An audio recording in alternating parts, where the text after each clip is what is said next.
بسم اللہ الرحمن الرحیم۔ السلام علیکم۔ میرا آج کا موضوع نرگسیت کے شکار اجداد کے بارے میں ہے۔ اس سے پہلے میں نرگسیت کے شکار والدین کے بارے میں ایک ویڈیو بنا چکی ہوں۔ میرا مشورہ ہوگا کہ اس ویڈیو کو سمجھنے کے لیے میری وہ پچھلی ویڈیو ضرور دیکھ لیں۔ اس کا لنک میں یہاں اوپر دے رہی ہوں انشاءاللہ۔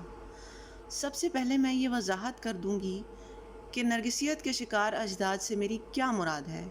جیسا کہ میں بیان کر چکی ہوں کہ میں نرگسیت کے شکار والدین کے بارے میں ایک ویڈیو بنا چکی ہوں، لہٰذا اس دفعہ میں نے ضرورت محسوس کی کہ والدین کے بارے میں بھی کچھ بات کی جائے، کیونکہ بہرحال نرگسیت نسل در نسل چلتی ہے، یا کم از کم پچھلی نسل میں اگر نرگسیت نہ بھی ہو تو ان کی غلط پرورش کی وجہ سے اگلی نسل میں نرگسیت پروان چڑھتی ہے۔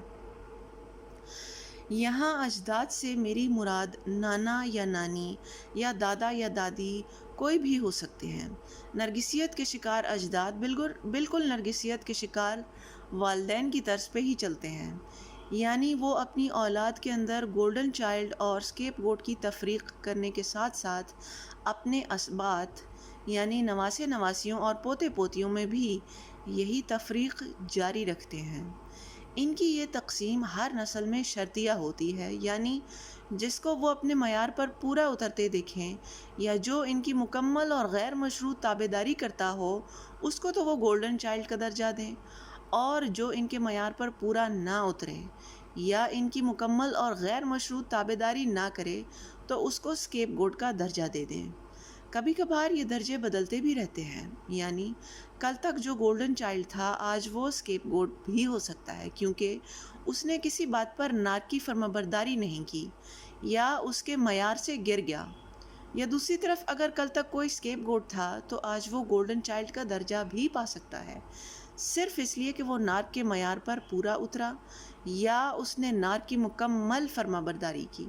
یہ سلسلہ نسلوں تک چلتا رہتا ہے۔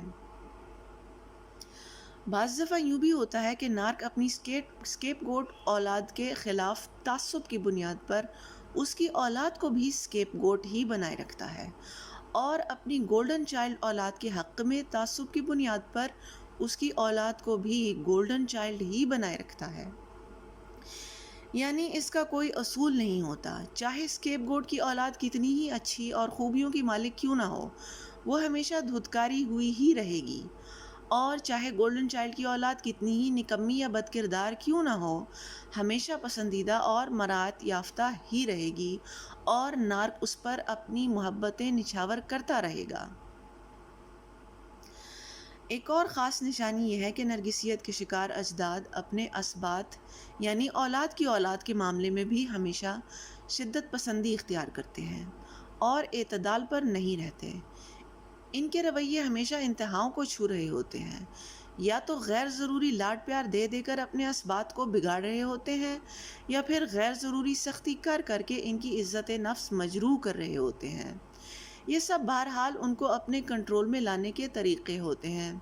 بیجا لاڈ پیار اس لیے دیتے ہیں تاکہ اسبات ان کے وفادار رہیں اور اپنے اصلی والدین سے بھی زیادہ ان کی فرمانبرداری کریں۔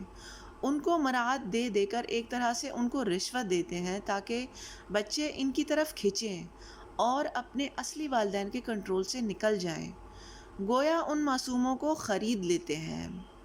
دوسری طرف بیجا سختی اس لیے کرتے ہیں تاکہ بچے ان کے خوف سے ہمیشہ دبے رہیں اور ان کی نافرمانی کا سوچ بھی نہ سکیں، یا ان سے مراعات چھین لیتے ہیں یا ان سے محبت کرنا چھوڑ دیتے ہیں تاکہ بچے ان نعمتوں کے حصول کے لیے اپنے اجداد سے بھیک مانگیں اور ہمیشہ ان کے تابع رہیں۔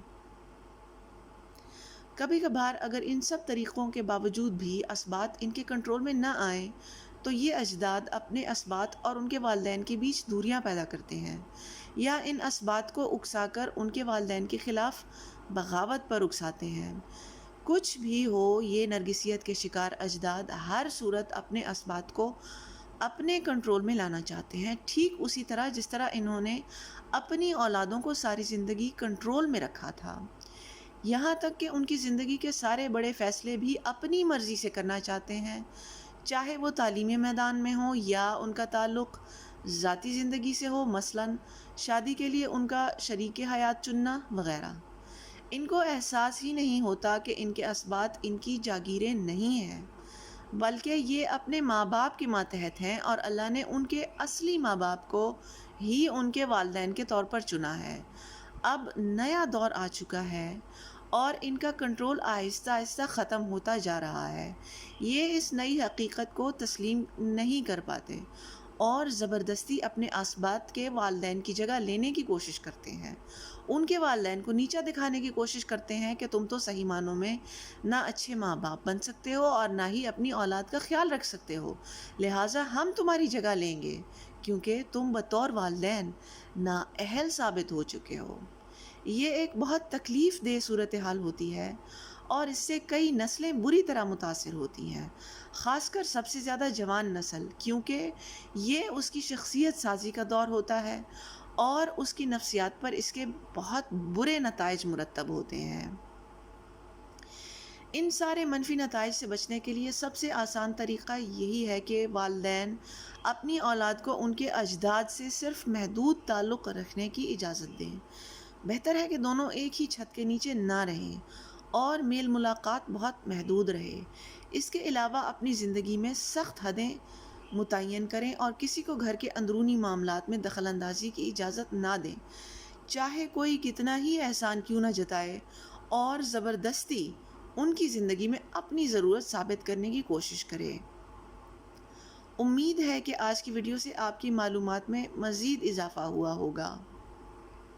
آپ کی توجہ کا شکریہ۔